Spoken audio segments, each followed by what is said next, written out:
overview of how to create an environment for web.alive. So if there's any questions at any point, feel free to ask. I'm not sure if I can hear too well from if you're standing back, so if you get my attention, just jump up and down or wave and I'll stop it. I'm going to go back kind of behind the podium so I can kind of see which slides I'm at the time. So this basically is going to cover a quick overview of how I created my first environment. The first environment I created was a virtual cafe for our team to kind of meet in and kind of just relaxed kind of environment. So basically it's going to cover a few of the tools I used, which one of them is the web.alive editor. So basically, if there's any questions in time, feel free to ask. But this is going to be a pretty basic overview, and if there are any follow-on questions, feel free to ask at any time or save them to the end, and we can kind of go through them there. All right. Let me just get here. All right, so there were a few different programs that I used to create an environment. First was software which you need to create all your props that you have in the environment. I created things like chairs, tables, coffee cups, and things like that for the virtual cafe. You can also use any of the other tools that create 3D objects. For example, Maya is another one. There's some free ones out there as well too. I think Blender and so on is one of them. Also, image editing software is needed, so you can use things like Photoshop, or there's a free version called GIMP that you can use. These are to apply the textures. So if you look at the floor and all the different textures, that's kind of the software used to create that. There's some free ones available, but if you ever need to edit them to make them like tileable, seamless, you may want to edit them a bit as well too. Resize them so they're square, all that kind of stuff. And finally, the Unreal Editor. This is basically the web.alive editor. It's the same thing. It's based on the Unreal Ed. What it's used is to actually create the level. So basically what you do is you start off with a big solid chunk. Think of it as you're kind of in a mountain and you want to create a room inside the mountain or cave. So you subtract volume from it, and that's basically how it works. And then you can add your props and all that kind of stuff to it as well too with your 3D models that you created. And also you import textures into it using the Unreal Editor and creating the various rooms and putting the static meshes in the map.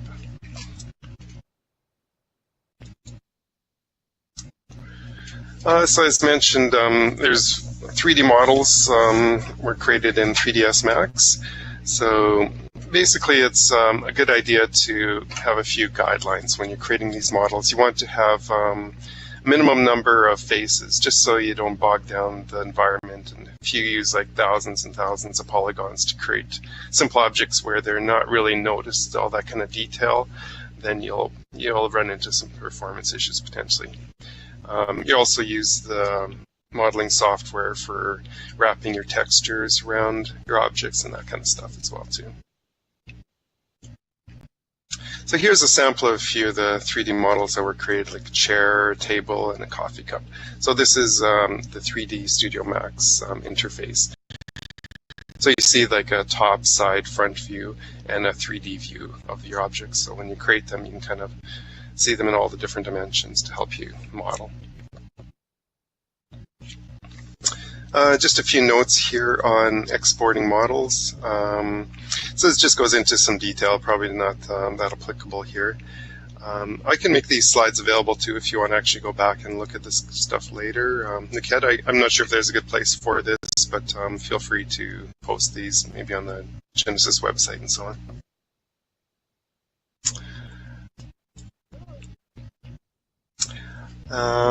Also, as I mentioned, the Photoshop was used for modifying the textures. For the cafe, I used pretty much royalty-free ones, so you don't have to worry about buying any or paying for them and all that kind of stuff. And I also had to make them seamless, so there was a few tricks just so you don't see obvious seams when you tile them together. So usually you want to create a small texture and just tile it or repeat it in two different directions, but you want to have smooth transitions between them, so that's kind of what making it seamless is all about.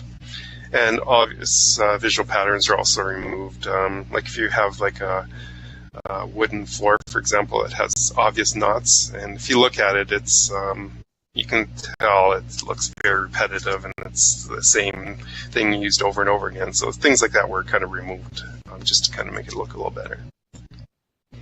And here's just a sample of the wooden floor that was used, the texture for that. And this is in the Photoshop interface here. So creating the map for the level, the Unreal Editor was used for that. And you want to use like a snap grid of powers of 2. So 128 was a kind of a good number to use for that. I'll kind of show you what the cafe will look like in a couple slides. So I'll keep you waiting a little bit for that. So we had a rectangular room, and you subtracted the brushes to carve out the volume, like I mentioned, like you're carving out the piece of a mountain inside. And also to get a U shape, and an addition brush was used. So basically I created a big square room or rectangular room, and I added some volume back using an addition brush to kind of get a U shape in the room. So I added some back in the middle kind of. And also you can edit the vertexes of the volumes that you create, so you can kind of give an angle to your ceiling. So if you move down some vertices from one side of the room, you can kind of give it a nice angle and things like that. And just a couple things I noticed. You don't want to be too cheap when you create the spaces, otherwise it'll seem too crowded. So the first go around, it was quite cramped, and some feedback was, yeah, let's make it a bit bigger. So you also don't want to make it too big, so it's a matter of finding a good balance for the type of environment you want to create. Create a couple suspended platforms to give a place to put some lights. And a few boxes were also placed in the scene for some pictures that I added, so having some artwork on the wall. So this is pretty much it here. It shows you the web.alive editor interface here. So like in the 3D Studio Max or other 3D modeling software, you see a top, side, and front view, and also a perspective view as well too. So you can kind of see that's the room with the U-shaped room where I first subtracted the main rectangular volume, then I added some in the middle just to kind of give it some interesting aspects to the room, so it's not just a plain rectangle. Walter? Yes? So, sorry, can I ask a question or interrupt? Sure, absolutely. So, because I know that there are all different levels of learners here right now, and some people might not even familiar with the terminology that you are using, such as, I don't know, map, model, and everything. And maybe they are, but maybe they are using different terminology.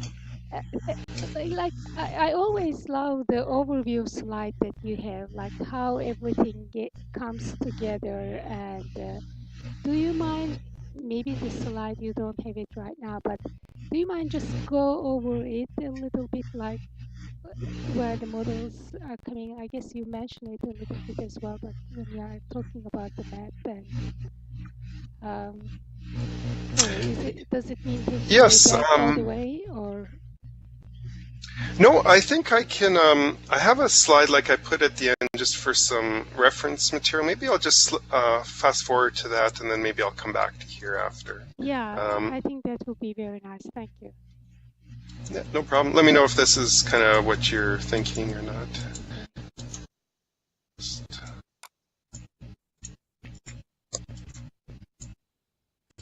Yeah. Is this what you're thinking? Yes. Okay.